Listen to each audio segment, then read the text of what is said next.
Olá, galera. Eu sou a Cristina Maia e vocês estão no canal Vamos Ver Docs. Hoje nós temos uma entrevista e o tema é super interessante, sobre nacionalidade portuguesa, com o genealogista Carlos Lemos. Vamos ver.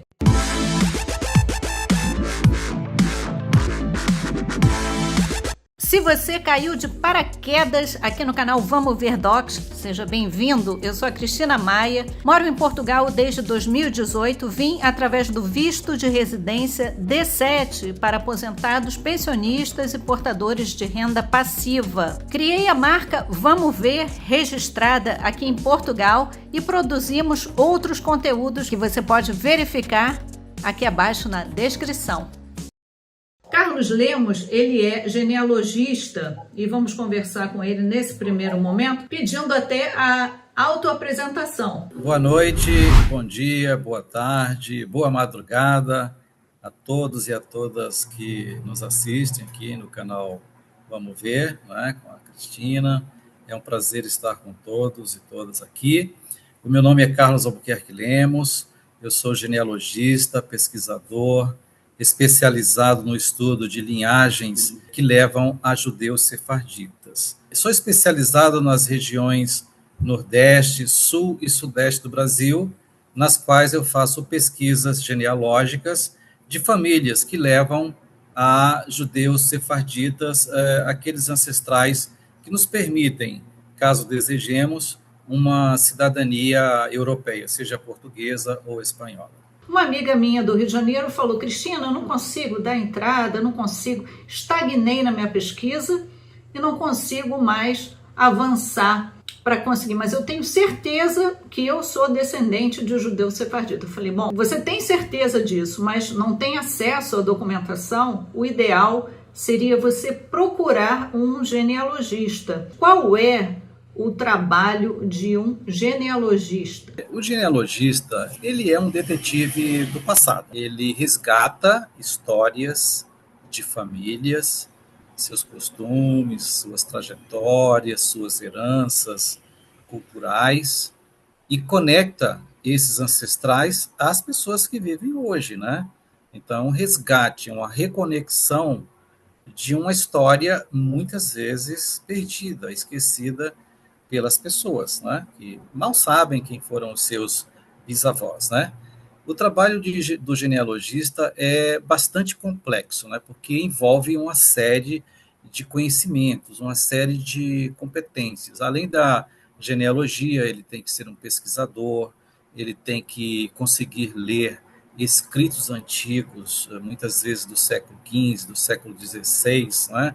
A gente chama isso de paleografia, que é a ciência de ler escritos antigos. É preciso conhecer a história, a geografia, genética, diversas áreas do saber que se conectam para que o genealogista possa produzir o seu estudo genealógico, o seu trabalho de pesquisa. Eu sou especializado nas linhagens judaicas, né, que levam aos judeus sefarditas, judeus que viveram na Península Ibérica, no que hoje Espanha e Portugal também, até mesmo um pouco do sul da França, né? Tudo isso é considerado como Península Ibérica. E eu pesquiso regiões específicas aqui no Brasil, como a região Nordeste, a região Sul, a região Sudeste, nessas linhagens que levam a judeus sefarditas, como, por exemplo, Branca Dias Coronel, Brites Mendes de Vasconcelos, Maria de Herede, Belchior da Rosa, Sebastião de Freitas, Pedro Vaz de Barros, Rui Capão, e até o campeão de certificações do Brasil, que é Antônio Bicudo Carneiro, né? Que toda a região sul e sudeste, até mesmo a parte do nordeste, descende desse antepassado sefardita. Então, esse é o trabalho do genealogista, né? Como ele atua para reconectar as pessoas ao seu passado. Uma curiosidade, por que tem essa explicação judeu sefardita? Porque quando os judeus nas diásporas foram espalhados pelo mundo, né, e durante o Império Romano foram levados ali para a Península Ibérica, a Roma chamava toda aquela região de Hispânia, mas para os judeus era Sefarad, era uma referência a algo distante, eles estavam distante de casa, né? Sefarade, por isso que os judeus daquela região são chamados de sefarditas, sefaraditas e sefaradim, né? Então, assim, tudo deriva de Sefarad. Então, se você descende de judeu sefardita, é de qualquer judeu que viveu na Espanha, em Portugal, naquela região até o sul da França. Tá? Então, assim como existem outras subdivisões, como os Askenazim, os Mizraim e outros judeus, né? Aqui no Brasil existem os Raquetias, na Amazônia, ali no norte do país, existem os sefarditas, que na verdade, eles chegaram à Península Ibérica antes da nossa Era Comum. Já naquela época da primeira destruição do templo, quando os judeus foram levados cativos à Babilônia, houve um grupo que já chegou ali à Península Ibérica. E depois com o Império Romano, né, quando houve a segunda destruição do templo, aí um número maior foi levado para Sefarad, ou Hispânia, como era chamada na época. De repente, você que está assistindo, você tem grande chance de ser um descendente de judeu sefardita como eu. Eu fiz uma pesquisa, comecei pelo Family Search, já a gente vai falar sobre as plataformas às quais você pode fazer o seu perfil, fazer a sua busca. Uma vez reunindo os documentos, você pode dar entrada e se tornar um cidadão ou uma cidadã portuguesa. Carlos, você já tem anos de atuação e você deve ter N histórias, né? Qual é o erro assim, mais comum que você percebe que a pessoa que está organizando a documentação comete? Cristina, quando a pessoa está iniciando as pesquisas da sua árvore genealógica, cadastrando seus pais, seus avós, o primeiro erro que eu vejo assim é a falta de diálogo com os familiares, os mais antigos, os mais velhos, né? Por exemplo, às vezes a pessoa tem avós, em alguns casos até bisavós vivos, ou uma tia-avó, um tio-avô, alguém que tem uma história, né? Uma bagagem oral que não está em livro nenhum. Então, muitas pessoas deixam de conversar, de entrevistar, sabe? Essas pessoas de mais idade, em busca de informações. E aí perdem um tempão, porque às vezes não sabem onde o bisavô nasceu, quem foram seus pais, né?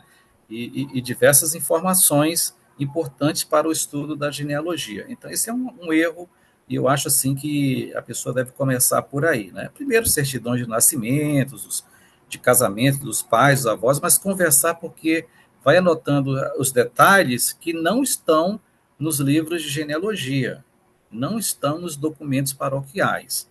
Então, eu recomendo que comece por aí. Outro erro, assim, que eu acho que é muito complicado, é a questão do estudo genealógico. Qualquer um pode escrever sobre sua família, reunir os documentos, evidentemente, isso é uma coisa muito boa e que nós incentivamos, todos incentivamos a genealogia aqui no Brasil, porque ainda estamos muito atrasados, né? Não existe essa cultura de fazer a genealogia da família. Isso é uma coisa que ainda não existe no Brasil, infelizmente. Mas quando se trata de preparar um estudo genealógico para ser submetido à comunidade israelita de Lisboa, para fins de certificação como descendente de judeu sefardita, ou mesmo a Federação de Comunidades Judaicas da Espanha, a FCJE, aí a coisa muda de figura, porque é preciso que o estudo genealógico seja realmente muito bem feito, muito comprovado, usando técnicas de genealogia, para que as ligações entre essas gerações que vão lhe levar a 10, 15, 20 ou até a 30 gerações atrás, como é o caso dos descendentes do judeu Rui Capão, estejam muito bem amarradas, comprovadas tanto com documentação paroquial, como com bibliografias especializadas, obras como Genealogia Paulistana, Nobiliarquia Pernambucana e tantas outras que são de grande vulto internacional e que são aceitas tanto pela CIL, né, a Comunidade Israelita de Lisboa, como pela FCJE lá na Espanha. Então, muitas vezes as pessoas ou fazem o seu estudo genealógico sem a devida experiência, né, e entende-se isso, que As pessoas não são obrigadas a serem genealogistas, né? Elas são leigas, estão começando. Ou então contratam genealogistas que não são experientes, que não têm a devida qualificação.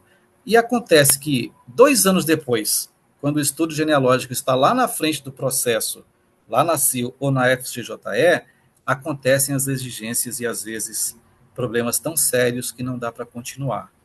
E essas pessoas, na maioria das vezes, procuram os genealogistas mais experientes depois, e nem sempre eles podem atuar, né? Porque um estudo incorreto, uma árvore incorreta, por exemplo, um ramo que leva lá a Antônio Bicudo Carneiro ou a Branca Dias, se estiver errado em determinado ponto, isso pode mudar completamente. Se você corrige, o ramo é modificado e você deixa de descender daquele judeu ou daquela judia. Então, é muito sério. Eu acho que isso é um grande erro e, em minha opinião, o barato sai caro, porque depois a pessoa perde todo o investimento, né?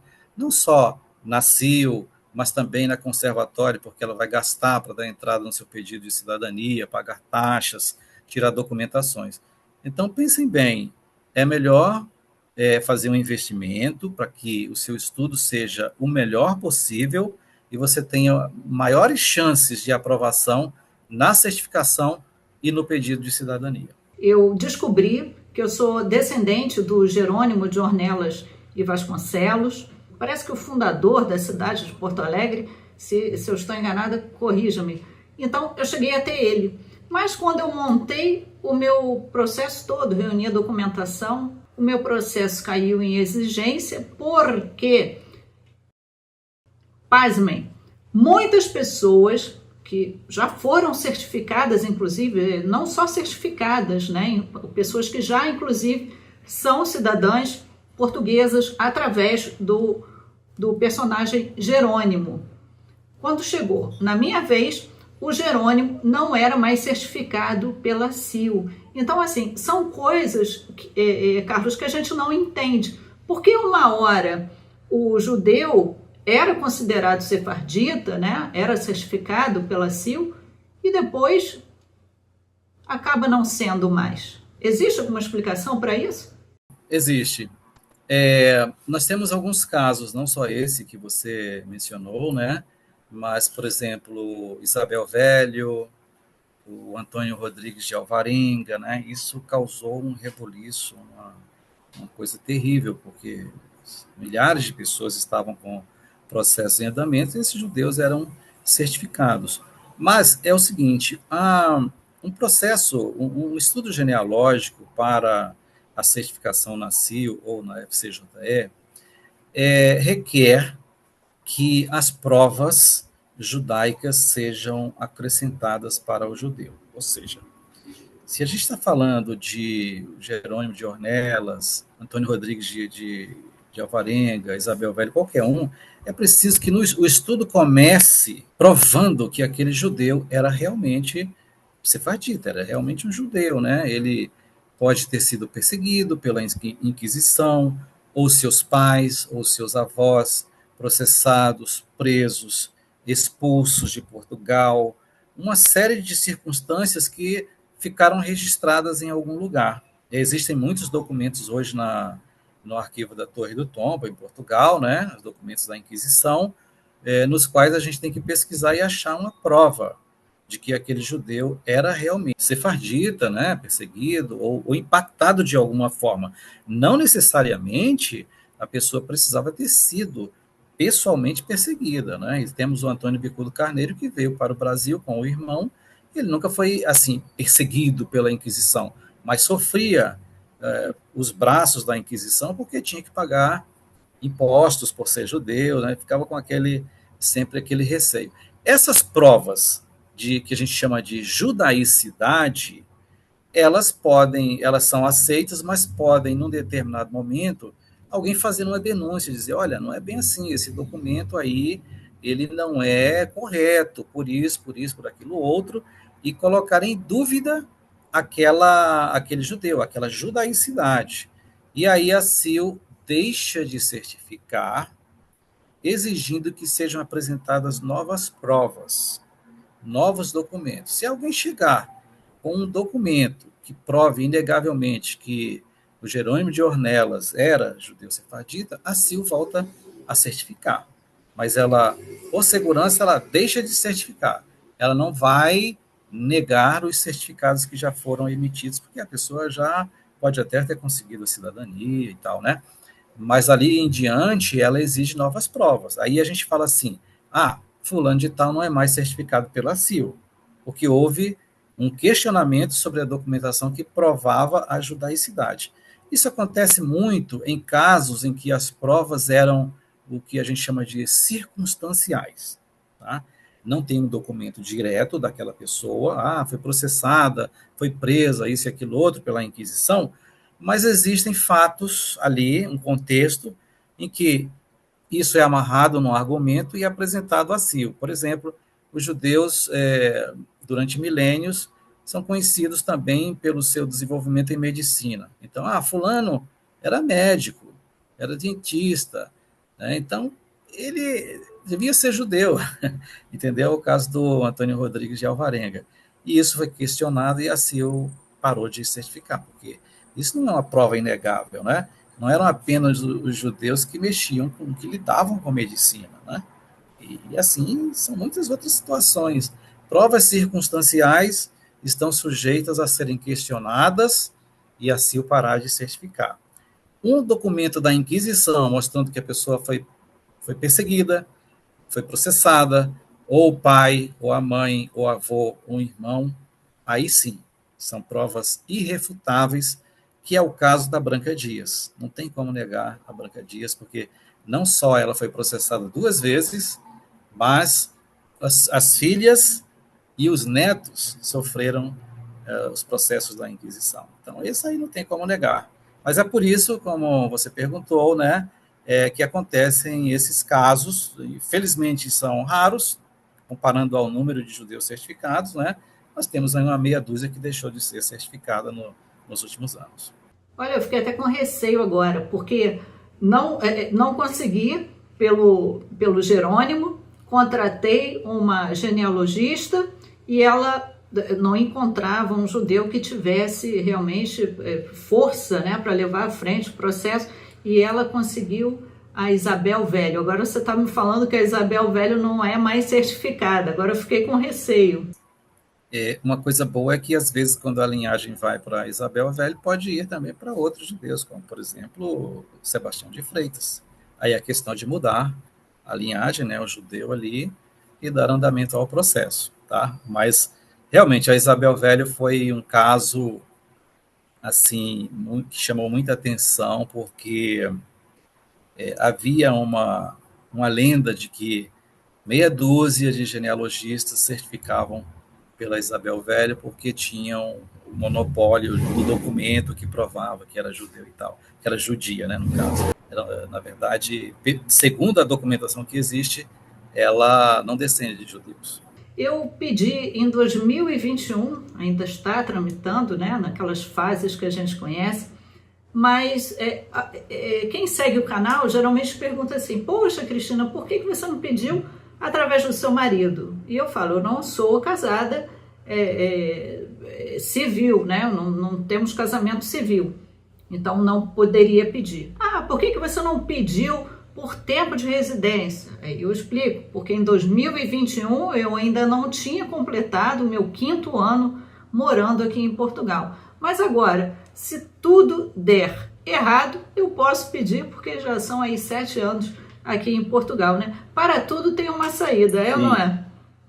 É verdade. Em relação ao sefardita, a gente já fez até um vídeo anterior, já falamos nisso, em relação à petição, a tudo mais que foi colocado, que estão sendo exigidos 3 anos que a pessoa comprove, além da elegibilidade de outros documentos, que a pessoa comprove que mora aqui em Portugal há 3 anos para pedir a cidadania portuguesa via judeu-sefardita. É isso mesmo? A lei que foi publicada em 1º de abril de 2024, que traz esse requisito de 3 anos de residência, ela colocou também um período de transição. Ou seja, ela precisa ser regulamentada. como é feito a regulamentação de uma lei em Portugal? O Conselho de Ministros se reúne, faz um decreto-lei, explicando detalhadamente como essa lei deve ser aplicada, as nuances, os detalhes que não ficam claros no texto da lei. Depois, esse decreto-lei vai para o presidente da República para que ele sancione, ou não, ele pode não sancionar também. A partir dessa regulamentação da lei, que foi alterada em 1º de abril de 2024, é que os 3 anos de residência serão, de fato, exigidos. Enquanto isso não acontece, essa regulamentação, vale o período de transição em que as viagens a Portugal são suficientes para comprovar o vínculo, né, a Portugal. A outra colocação que eu gostaria de fazer é que na época que meu companheiro pediu a cidadania portuguesa via avó, ele pulou uma geração, que foi a geração dos pais, ele pediu diretamente a avó. Naquela época, era 2016, 2017, durante o processo dele, a lei mudou. A lei está sempre mudando, né? Coloca aqui, tira dali. E ele conseguiu ainda, na época que ele fez o pedido, ele teve que apresentar informações, certificados, que ele era falante de língua portuguesa, né? E depois, durante o processo, essa exigência caiu. Então, eles estão sempre mexendo, né? Momentos políticos, né? Infelizmente, a política vive essas instabilidades, né? De pressões na mídia, políticas de imigração e tal. Então, são momentos. A lei vai sendo alterada conforme, né, o parlamento. O parlamento, ali as cabeças estão, né, voltadas para determinados interesses. Como você falou, por exemplo, em 2020, nós tínhamos aí uma alteração que passava a exigir vínculos para os netos, né? Comprovação de que falava a língua portuguesa e tal. Depois isso caiu. Então esperamos que esse mesmo tratamento seja dado aos sefarditas, né? Porque se é uma lei de reparação histórica, né? Portugal, tanto o Estado como a Igreja perseguiram, mataram, queimaram, torturaram, tomaram os bens de milhares e milhares de pessoas. Então, se é uma lei de reparação, como é que vai exigir 500 anos depois que aquele descendente tenha uma propriedade lá em Portugal, né? Ou uma empresa, ou que tenha condições de ficar viajando a Portugal, e mais, que consiga residir 3 anos legalmente em Portugal.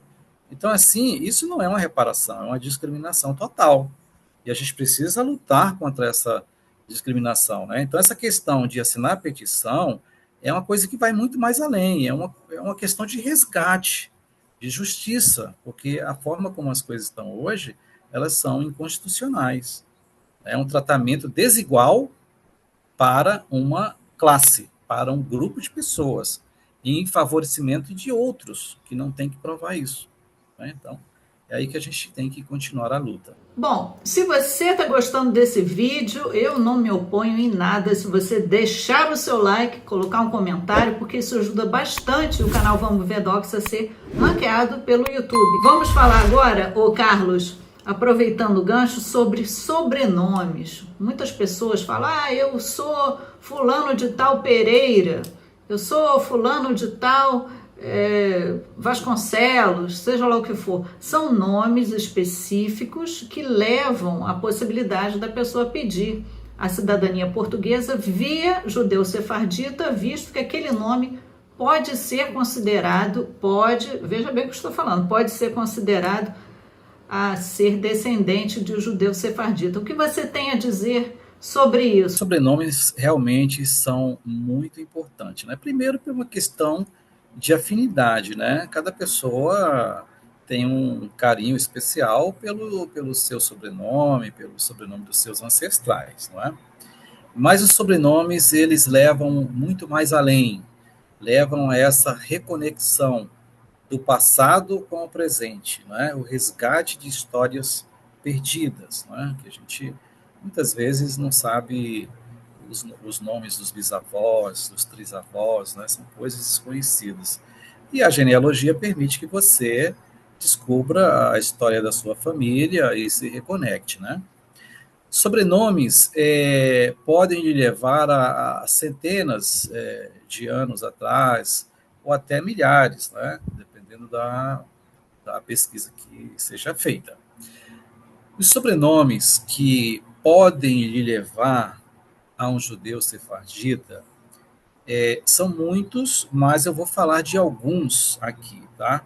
Alguns sobrenomes, é apenas uma amostra para que vocês possam analisar se na sua árvore você tem esses sobrenomes aí, lá pelos bisavós, trisavós, tetravós, podem lhe levar a um ancestral judeu sefardita. Nas regiões Nordeste e Norte do Brasil, vários sobrenomes importantes são os Albuquerques, os Araújos, os Barros Correia, os Cavalcante, Cordeiro, Dantas, Freire, Holanda, Lacerda, Lucena, Macedo, Melo, Pereira, Pinto, Siqueira, Valença, Vasconcelos e Vanderlei. São apenas alguns. Na região sul, na região sudeste e também no centro-oeste, existem alguns nomes que, assim, são quase certos que também levam a judeus sefarditas, como Albernaz, Almeida Prado, Alves, os Andrades de Minas e de São Paulo, Arruda, Bicudo, Botelho, Brito, Camargo, Franco, Leme, Lima, os Maciel de Minas Gerais, Oliveiras, Prado, Ribeiro do Vale, Souza e Tavares. Então, há muitos, há centenas de sobrenomes, mas esses são sobrenomes com os quais eu já trabalhei, dependendo aí também da documentação que você conseguir, né, comprovar, não só documentos de cartório, documentos paroquiais, mas também as obras de genealogia consagradas. Por exemplo, esse aqui, eu não sei se vai dar para ver, mas esse aqui é o livro dos Albuquerques. Tá, que bonito! Esse é um livro que tem, sei lá, 600, 700 páginas, mais ou menos, e traça a linhagem dos Albuquerques desde a sua origem, né, há 1.200 anos ou mais. E aqui nós temos o judeu Rui Capão, que nasceu no ano 1109, a gente está falando aí de 900 anos, é um judeu certificado pela CIO, pela Comunidade Israelita de Lisboa, e também pela FCJE, a Federação de Comunidades Judaicas da Espanha.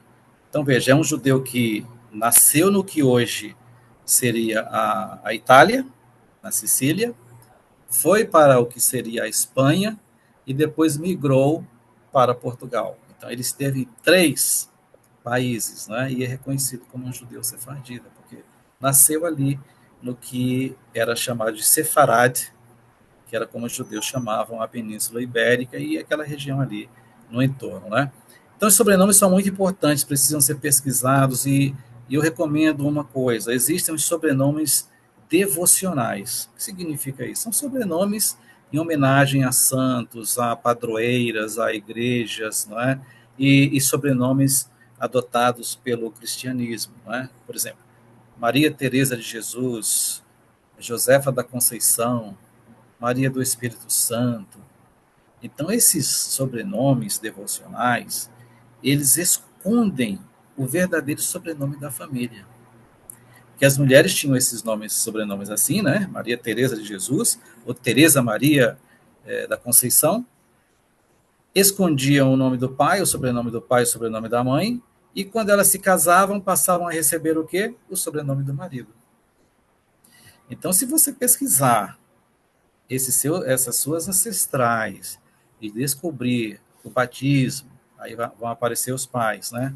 O casamento, vão aparecer os pais dos noivos, você pode ter uma grande surpresa, isso já aconteceu comigo, que aí você vê que ela descende de uma família de 400, 500 anos no Brasil, e daí sua árvore vai se desenvolver rapidamente, se conectar a outras árvores, e você vai chegar aos seus antepassados judeus sefarditas. Tá? Então, não desconsiderem sobrenomes como Silva, dos Santos, sobrenomes muito comuns no Brasil, né?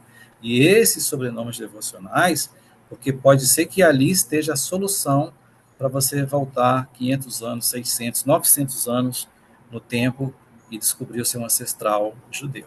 Então, continue a pesquisar, conversar com seus avós, se eles estiverem vivos, né? Seus pais, um tio-avô, uma tia-avó, que possa trazer algumas informações orais que não estão nos livros, não estão nos documentos, mas podem lhe ajudar bastante na pesquisa, né? Onde viveram, onde se casaram, onde tiveram filhos, como era a vida naquela época. E, às vezes, as pessoas mais idosas têm documentos guardados, às vezes numa caixinha de sapato guardada lá no guarda-roupa, cheio de documentos, né, registros, certidões, fotos, que podem lhe ajudar bastante. E, infelizmente, quando essas pessoas falecem, esses documentos são jogados fora, são queimados, né, e se perde ali uma parte importante da história da sua família. Então, eu recomendo que conversem, entrevistem os idosos, obtenham essas informações, né, enquanto você tem esse tesouro histórico ao seu alcance, tá? E não desprezem os sobrenomes comuns, porque por trás deles existem outros sobrenomes importantes que lhe levam longe. E outro fato também que deve se considerar é que se você é Silva ou Santos, à medida que você vai subindo as gerações, os sobrenomes vão mudando. Porque há 500 anos atrás, por exemplo, quem descende de Brites Mendes de Vasconcelos, ou do Antônio Bicudo Carneiro, quando você desce 15, 16, 17 gerações, o seu sobrenome é Silva, é Santos, é Maria Teresa de Jesus, né? Mas lá atrás você está descendendo de outros ancestrais com sobrenomes reconhecidamente históricos, sobrenomes judaicos e de outras etnias também. Sabe o que eu lembrei agora, conversando com o nosso amigo Rani Macedo? Até, Rani, se você estiver assistindo aí, um grande abraço para você. Conversando com o Rani, que também já foi entrevistado aqui por mim, aqui no canal, sempre vejo a minha árvore genealógica, né? Porque sempre recebo alguma coisa por e-mail e vou lá conferir. Às vezes é um match, né? É uma descoberta, às vezes não é. E tem fotos que as pessoas inserem. E é muito interessante a gente ir para trás, porque a gente acaba relembrando de parentes que já foram embora, que já faleceram, e vendo algum dado, alguma certidão de óbito, já não lembrava mais daquele parente, de que ele tinha falecido, qual foi a época, o local onde nasceu, o local onde faleceu. É uma riqueza, e eu adoro essas coisas, né, de descendência e tal. Olha, a pergunta de 1 milhão de euros, não é nem de reais. Como a pessoa vai descobrir que é descendente de um judeu sefardita? Como ela vai montar a árvore? Qual é o primeiro passo? O primeiro passo, sem dúvida alguma, é começar a montar a sua árvore genealógica, né? Existem vários sites que facilitam isso. O que eu mais recomendo é o Family Search, porque é uma árvore genealógica mundial, né? Ela é uma iniciativa da Igreja de Jesus Cristo dos Santos dos Últimos Dias, conhecida como Mormons, né? Que começou no século passado a digitalizar acervos históricos, como, por exemplo, documentos paroquiais, documentos de cartórios, de fóruns, todos esses acervos de documentos que têm um valor genealógico. Se não tiver valor genealógico, eles não digitalizam. E desde que essas instituições permitam também, porque é feito um contrato, né, não tem custo, mas elas têm que permitir. Esses documentos foram digitalizados, são milhões e milhões de documentos de todo o mundo que estão disponíveis lá na internet, no site do Family Search. Então, lá você procura por estado, por município, né? E você vai procurando batismos, casamentos, óbitos, inventários, testamentos, documentos de notas de terras. Qualquer dia a gente vai poder fazer uma entrevista dessa falando sobre as fontes de pesquisa genealógica, né? Porque muita gente fica restrito a alguns tipos, né? Então, com essa documentação, você começa a montar suas gerações. Claro que lá pela quarta, quinta, sexta geração, você não vai achar um judeu sefardita, porque eles viveram no século XIV, XV, XVI, né? Ali no século XVI vieram para o Brasil fugidos lá de Portugal devido à Inquisição, né? As perseguições, e até aí o início do século XVII alguns vieram para cá. Daí em diante deixaram milhões e milhões e milhões de descendentes. Então, o seu ancestral lá do ano 1700, 1750, você não vai descobrir ali que ele é sefardita, mas ele é um descendente, né? Você tem que subir mais a sua árvore. Aí alguém pode perguntar assim, mas como é que eu faço para achar batismos, casamentos, óbitos de uma pessoa que viveu há 400, 500 anos atrás? Não, aí você precisa lançar mão de obras de valor genealógico, de valor histórico, né? Como a genealogia paulistana, a genealogia mineira, a nobiliarquia pernambucana, as obras do Corem de Lima e tantas outras. Esses pesquisadores que viveram há 100, 200, 300 anos documentaram com base nos documentos existentes à época essas famílias, essas gerações. Esses documentos daquela época provavelmente não existem mais, porque com a ação do tempo, né, fogo, traça, enchentes, etc., destruíram os documentos, mas eles são preservados nessas obras genealógicas. Então, você precisa primeiro dos documentos de cartório, que são as certidões, né, que até, por exemplo, 1889, você vai encontrar documentos de cartório. O cartório civil, o registro civil, passou a ser obrigatório no Brasil a partir de 1889. Dali para trás são os documentos paroquiais, os batismos, casamentos e óbitos, inventários, testamentos, etc., né? E chega lá por volta de 1700, ou talvez um pouquinho mais, 1600 e tal, que você vai comprovar isso com obras de estudo de valor genealógico. Então, uma vez que você comece esse processo, quando chegar numa determinada geração, lá pela sexta, sétima geração, você pode ter um fenômeno muito importante que acontece no Family Search, que é de a sua árvore se conectar a outras. Pessoas que desenvolveram outros ramos, pesquisam também a sua família, já cadastraram determinados ancestrais, e quando você chega num determinado ponto, o sistema avisa para você que há uma correspondência, há um match, e aí você confirma as informações e sua árvore se conecta. Outro site importante é o MyHeritage também, que tem essa possibilidade de você fazer árvore genealógica, de colocar também, de fazer também teste de DNA e colocar lá, né? É muito bom, porém existe uma desvantagem que a árvore é fechada, é protegida, só você acessa. Já no Family Search é uma árvore aberta colaborativa, então isso facilita com que você troque informações com outras pessoas, com que a sua árvore se conecte a outras e você avança mais rápido. No MyHeritage você fica mais restrito porque ninguém vê a sua árvore e você não vê a árvore dos outros. Então, não é colaborativo. Mas é também uma fonte importante, uma fonte de documentação, tem a questão dos testes de DNA, de ancestralidade, e existem outros sites. Se você procurar pela internet, vai achar. O que eu mais recomendo é o Family Search. Realmente é o melhor de todos para a sua pesquisa. Bom, agora vamos falar sobre elegibilidade e documentos. Você mencionou o exame de DNA. Algum inscrito, em dado momento, já veio fazer essa pergunta aqui para mim. Se o exame de DNA seria um documento plausível, aceito para pedir a cidadania? Não, infelizmente não, e eu vou explicar o porquê. A nossa herança genética, nós herdamos 50% do DNA do pai e 50% do DNA da mãe. Então, nós temos 25% dos avós. Aí vamos retornando, né? Dos bisavós, 12,5%. Dos trisavós, 6,25%. Né? Dos tetravós, 3, então vai diminuindo. O que acontece nessa mistura do DNA, que a gente chama de DNA autossômico, Imagine como se fosse uma sopa de letrinhas, né? Você tem lá uma panela com a sopa ali.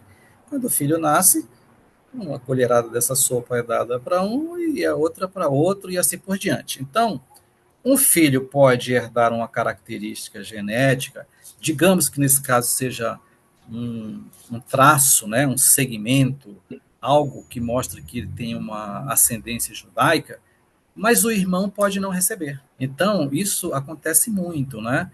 De uma mesma família, várias pessoas fazem testes, uns têm um percentual judaico e o outro não tem. Significa que não são descendentes? Não. Precisa comprovar documentalmente, por meio da genealogia, né, do estudo documental. Por isso que os testes de DNA não são aceitos para fins de cidadania, mas eles têm uma importância muito grande. Eu digo que os testes de DNA, eles são como uma bússola. Eles podem indicar os seus parentescos, os seus matches, não é, genéticos. Quando você faz um teste de DNA nas plataformas, você tem lá a opção de busca de parentes. E aí listam todas as pessoas que têm algum parentesco genético com você. Qual é a utilidade disso? Às vezes você descobre um primo de primeiro grau, de segundo grau, de terceiro, até de quinto. No meu caso, eu tenho um primo de quinto grau que a gente conversa constantemente e a gente tem uma árvore genealógica em comum. Então, quando você descobre esses parentes, há lá uma forma de você se comunicar, o e-mail da pessoa, e você começa a trocar informações. Muitas vezes essas pessoas estão com a árvore mais desenvolvida ou possuem documentações que elas não colocaram lá no Family Search. Às vezes é uma certidão, um testamento. O testamento é um documento muito grande, 200, 300, 500 páginas, né? Não dá para colocar lá.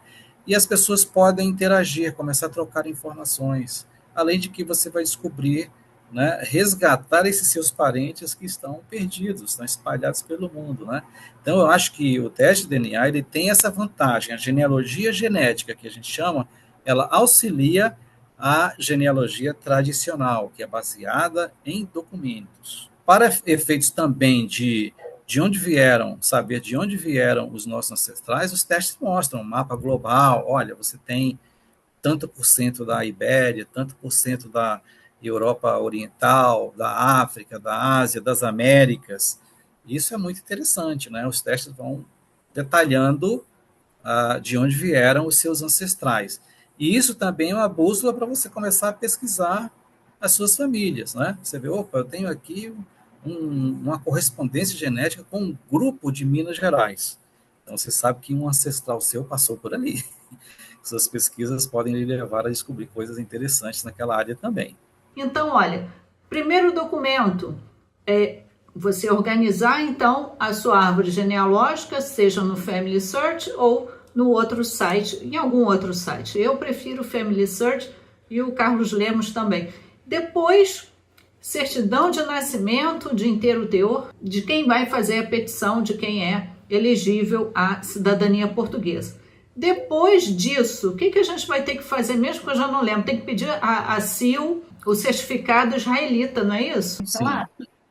Vou falar nos dois casos, Portugal e Espanha, né? Nos dois casos, você precisa fazer o seu processo de certificação, porque a concessão dessa cidadania é justamente pelo fato de a pessoa ser descendente de judeu sefardita, né? É um artigo da lei, o artigo 6, número 7. Como é que você vai comprovar isso? Bom, você pode comprovar se você for um judeu praticante. Você pode comprovar se tiver feito um casamento judaico. Ou se tiver do seu pai, da sua mãe, do seu avô, a comprovação de que o seu antepassado foi sepultado num cemitério judaico. Então, essas são circunstâncias próximas. Agora, para você comprovar que descende de um judeu sefardita que viveu há 400, 500 anos atrás, ou até mais, como o Ricapão que viveu há 900 anos, não é? Você precisa passar por um processo de certificação que, no caso de Portugal, o governo concedeu essa prerrogativa à comunidade israelita de Lisboa, CIL, C-I-L. O seu estudo genealógico é submetido, vai passar por uma análise e depois ela vai emitir um certificado. Esse certificado vai garantir que você é descendente de judeu sefardita e que, por isso, você tem direito de solicitar a cidadania portuguesa pela via sefardita. No caso da Espanha, é a mesma coisa, só que lá existe uma federação de comunidades judaicas espanholas, né? A FCJE. Um processo semelhante é feito lá, só que nesse caso demora menos tempo, de 3 a 4 meses, você obtém o certificado e dá entrada no seu pedido de cidadania sefardita, né? Pela via sefardita, que lá se chama Carta de Naturaleza. É a cidadania por carta de natureza para descendentes de judeus sefarditas. A vantagem da Espanha, ao meu ver, é a questão da comprovação de vínculos. Enquanto Portugal exige comprovação de vínculos com viagens até o momento em que estamos num período de transição e futuramente vai exigir 3 anos de residência, na Espanha você não precisa fazer viagens, não precisa fazer provas de proficiência em espanhol, nada disso. Você tem que ter o certificado da FCJE na mão antes de dar entrada no pedido de... Então, nos 2 casos, o pré-requisito é esse, você precisa fazer o processo de certificação. E depois, são documentos que você vai tirar, certidão de nascimento de inteiro teor, antecedentes criminais, cópia de passaporte, aquela coisa toda, né? Aquele kit de documentos que você vai utilizar para solicitar o seu pedido enviar o seu pedido de cidadania. O pedido pode ser enviado, se você estiver no Brasil ou em algum outro país que não seja Portugal, você pode enviar pelos correios e protocolar diretamente aqui. É uma grande vantagem. E outra, uma dica de ouro que vai valer o seu like. Muito mais rápido, quer dizer, hoje em dia a gente nem sabe mais, eu nem tenho falado mais em relação a prazos, depois de tudo isso aí. Mas é mais rápido você protocolar, você ter uma resposta do teu processo diretamente aqui em Portugal, enviando a documentação via correios, do que protocolar em algum consulado ou embaixada aí no Brasil ou no país que você viva, né? É isso mesmo. E o valor da taxa que você paga são 250 euros. Aí você vai fazer a conversão aí no dia. Para fechar esse vídeo, o que você tem a dizer como consideração final? Então, se você ainda deseja uma cidadania portuguesa, uma cidadania espanhola, comece a fazer a sua pesquisa, procure bons profissionais, tá? Eu trabalho com os 2 tipos de certificação, tanto na CIO para cidadania portuguesa, quanto na FCJE para cidadania espanhola, pela Carta de Naturaleza. Se tiver interesse, eu vou deixar os meus contatos com a Cristina, que vai deixar aí nas descrições do vídeo, e continue as suas pesquisas. Independente de qualquer coisa, né, você vai descobrir coisas importantes sobre a sua família e deixar até essas informações como um legado para a sua família, né? Então foi um prazer, espero que em outras ocasiões a gente possa falar sobre outros temas e esperamos nos encontrar em breve. Muito obrigada a todos, obrigada, Carlos, e vamos ver.